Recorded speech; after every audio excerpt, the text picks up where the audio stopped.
Have you been wondering what these crazy news headlines about interest rate hikes and housing inventory mean for your home purchase plans? Hi, I'm Stan Hartzheim with Double H Home Loans, and today I'm joined by my really good friend Brett Jansen with RE/MAX Capital Properties. You know, lately Brett and I have been getting a lot of questions about the state of the housing market in general, the mortgage market, things like that. So we thought, why not jump in here and try to give you a little bit of clarity on both of those subjects. So Brett, what are some of those main questions, or one of the top ones that you've been getting lately? Well, one of the main ones I've been getting lately is people are seeing in the news that the Fed has been raising the interest rate.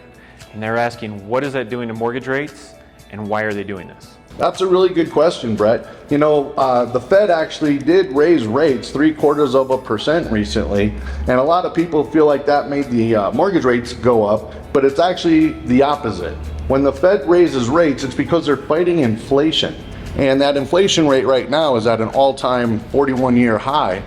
And so as they raise those interest rates, oddly enough, it causes inflation to come down, and as inflation comes down, so do mortgage rates.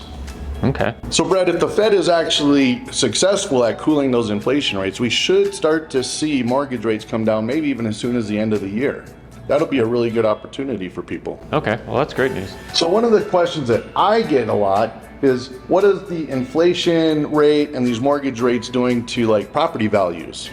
Well, that's a great question, and it's a little bit complicated because there's more that we have to consider than just inflation and interest rates. And one of the main factors is supply and demand. It's one of the cornerstones of capitalism, and it's one of the strongest forces in the market today.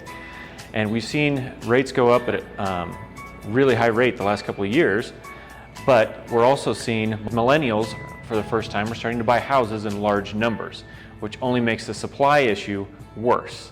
And we currently have a low inventory both nationwide and here in Cheyenne. And with the supply or demand going up, we're most likely not going to see the supply issue get better anytime in the next couple of years. All right, so Stan, we've talked about inflation rates, supply and demand, and one of the other big things my clients are worried about is recession. Do you have any thoughts on recession and how that could affect things in the future?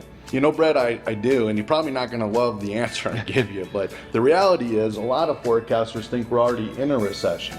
You know, the markets define a recession as 2 quarters or 2 consecutive quarters with negative GDP. And in our first quarter this year, it was already negative, 1.6. And they came out with a forecast that they think the second quarter is going to be negative 2.1. Oh, wow. So we're probably already there. They won't say it until a little bit later. But the good news is, I don't want to downplay it because I know during a recession, people lose jobs and incomes go down and stuff. Mm-hmm. But this one should be a little more minimal than, we're not talking about the Great Recession in 2008. Okay. And one of the statistics that we see consistently for over 100 years now is that every recession has resulted in lower interest rates and higher home prices. So recession is not a terrible time to buy a house if you can qualify. Okay. Even when we consider that time frame of that 2009, 2010, the Great Recession, which again, we don't think we're headed there. Yeah. People did lose some value in their property, but usually they lost enough that, by 2012, they were back to a break-even point. Okay. And the reality is from 2012 to now, we've had historical appreciation rates. People have made a tremendous amount of money in their homes. It has been pretty amazing. Yeah, right? Yeah. So Stan, I guess the follow-up question to that would be, is it better to go ahead and buy a house now, or would it be better to wait for the interest rates to go down and the volatility to settle a little bit?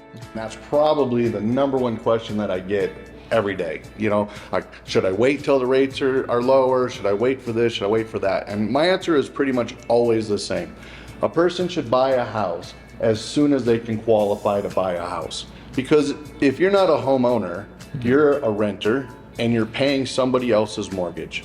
And when you give up on that appreciation rate that we just talked about, historical appreciation, it's so detrimental to a person's financial well-being. I think there's some statistics out there that would say renter's net worth versus a homeowner's net worth is about a discrepancy of 40 times. So wow. I think it's $8,000 versus 400,000 or some crazy number like that. So That's quite the discrepancy. right? So even if the interest rate is a little bit high, the reality is that interest rate is temporary. We're going to go ahead and refinance you and get that rate down as soon as possible, but the appreciation and wealth building is permanent. You're going to have that forever. So now how does just owning your home help increase your net worth? Well, as the loan on your home is being paid down, which you're going to be rent anyway with no pay down, right? And rents have been going up 6% per year every year. So your rent's going up. Your fixed rate mortgage is never going to go up. In fact, it's going to pay down your loan, but your property value is going to go up. And so as Okay. that goes up and your loan goes down, the difference in there is your home equity. So you get both the appreciation and the amount you're paying down on your loan instead of just paying it to rent. That's right. Okay. Amortization gain, and it's a really powerful tool. Great. Well, there you have it, folks. The long and the short of it is that nobody has a crystal ball, and we can't say for certain what the future holds. But we do know that there's many indicators from our past that give us some pretty good idea on where we're heading in the future. If you have the right team of professionals in your corner, it gets a little easier to make educated decisions. So go ahead and hit us up by email or phone. Ask as many questions as you need to feel confident and comfortable in your decision-making process. We're really here to help you. Well, Stan, thanks again for coming today. And if anyone has any questions, feel free to give us a call or email anytime. Stan and I are both licensed, both in Wyoming and Colorado, so we can help you either side of the state line. Anything you need help with, give us a call, even if it's just questions about where the market's headed or what you think you should do.